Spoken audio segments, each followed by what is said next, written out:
que notre entarteur national peut... Oui, oui, installez-vous, approchez. Regardez de la manière suivante. On va commencer par un petit apéritif visuel. C'est une VHS qui a été faite en V8 que j'ai commise lors d'un spot télévisuel qui a été diffusé par la RTB et qui mettait en scène notre ami le Gloupier. Et le problème était d'entarter une caméra. Alors j'ai trouvé que c'était assez intéressant de filmer tout ce qui se passait autour de cette chose. J'ai l'impression, Noël, finalement, que tu étais assez impressionné par la manière dont... Ah ben totalement, parce que j'ignorais absolument que ce scélérat était en train de filmer tous les préparatifs de ce dangereux attentat pâtissier. Et j'ai été totalement surpris par l'aspect langien, Docteur Mabuse, de ce que vous allez voir. Oui, et il y avait un côté assez historique, c'est que c'était le premier entartage virtuel. C'est-à-dire que tous les téléspectateurs ont été entartés de façon totalement virtuelle. Et vous allez voir, c'était quand même un travail absolument compliqué. Il y avait une infrastructure qui t'a impressionné. Dis-nous un peu deux mots par rapport à ce qui t'entourait au niveau de la balistique.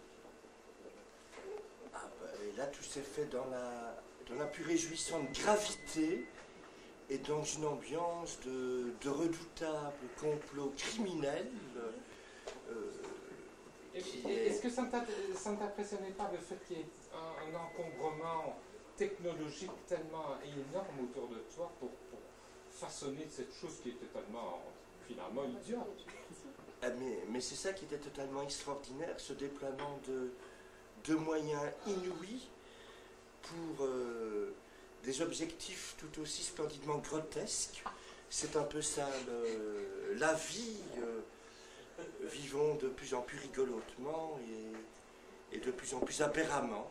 Voilà, et c'est ce que j'ai finalement, malgré moi, parce que je ne savais pas très bien comment ça allait se passer, mais vous allez voir, ce vidéo est assez fulgurant et m'a impressionné. Et moi, je l'ai filmé, vous savez, il n'y a pas de montage, c'est prise de vue par prise de vue. Je gommais ce qui me paraissait absolument inintéressant. Donc, c'est un truc très brut, très simple, mais vous allez voir, c'est assez efficace. On va voir le réel travail de Noël Godin. Et sa vidéo même est d'une magnifique sournoiserie. Alors, on peut lancer la VHS.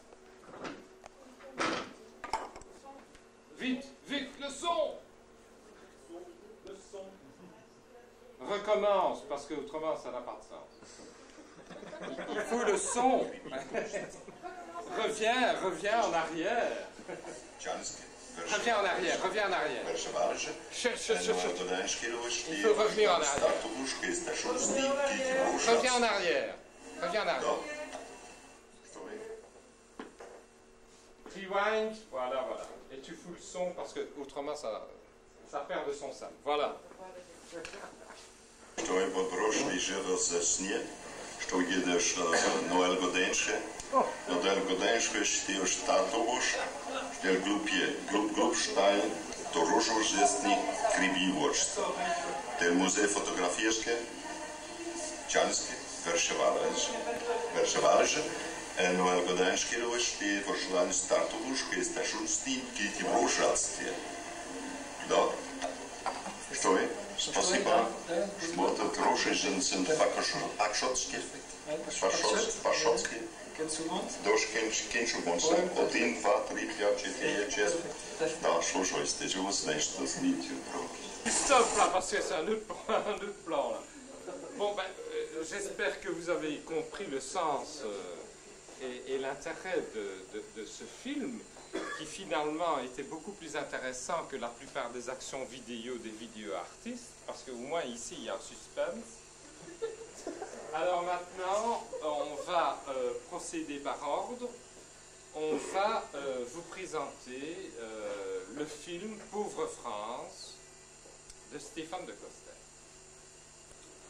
Alors, moi je crois que ce qui serait intéressant, en guise de prélude, comme nous avons des gens de Bruxelles, de Flandre et de Wallonie ici, ce serait intéressant que vous m'aidiez à nous mettre en forme pour aborder ce film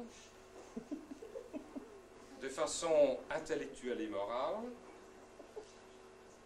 Et j'aimerais votre aide. Il suffit que tous ensemble, vous disiez « oui, mais ». Je vais dire une phrase et je compte sur vous pour répondre « oui, mais ». Et je dis cette phrase fatidique. Se rattacher à la France. Oui, mais. Oui, mais. Allez, un peu plus d'action maintenant. Se rattacher à la France. Oui, mais. Mais alors sans Bruxelles, ni sa périphérie, ni ses communes à difficulté, ses stations d'essence pédophiliques, ses quartiers colorés à forte concentration non européenne, incapables de se soumettre aux dures lois de la République, ces hommes politiques caricaturaux, se baladant à dos de chameau ou ayant fait fortune dans la saucisse quand d'autres fréquentaient les balais roses, enfin, aux 600 Waterloo, morne plaine touristique, évoquant trop de souvenirs douloureux, faisant honte à l'armée française. Se rattacher à la France? Oui, mais sans Mons et ces inacceptables jeux de piste de sacs poubelles, sans Charleroi et ses tristement célèbres ramassages scolaires, ces clubs satanistes, ces trafics de voitures, sa trop grande quantité de chômeurs longue durée, son armée d'handicapés physiques irrécupérables. Se rattacher à la France? Oui,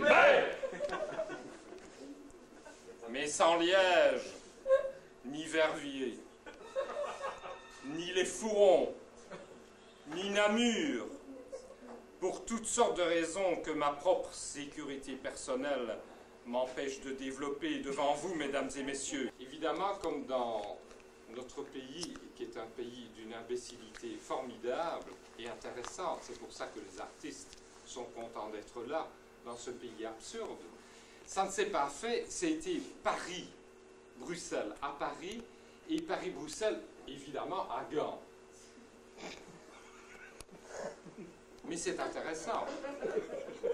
C'est intéressant, mais je crois que ce qui était finalement occulté par nos intellectuels de haut vol, de la BRT, de la RTB et de nos communautés totalement délirantes, c'est de ne pas comprendre que dans ce film, finalement, c'était la réponse à la France qui nous prend pour des cons, qui nous prend pour des cons, et c'est très bien comme ça.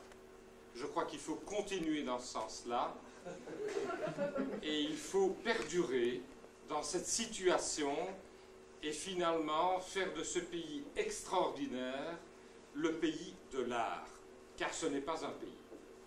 Voilà.